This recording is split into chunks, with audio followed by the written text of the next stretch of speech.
So mag-toner ta guys, ato ang morning skincare routine. So wala na ko i-toner sa anti-melasma set, kanina akong ginagamit guys.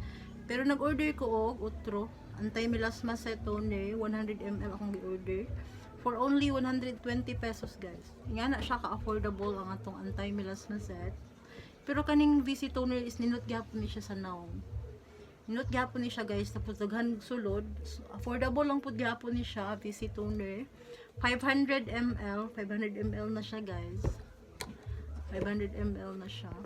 So ang atong gamiton nga serum guys is ang atong favorite serum, which is poreless na ni siya guys. Poreless serum, itong Natural Flawless Skin Serum by Miss Honey Products. Yan. Ito yung serum niya guys. Triple whitening siya, pore tightening, and of course anti-aging. Yan. Ang isang ganito is 100 kapin lang siya guys, 188. Humot kaini siya mga may. Yan. Hinot kaini siya nga serum ay. Lala siya pore tightening.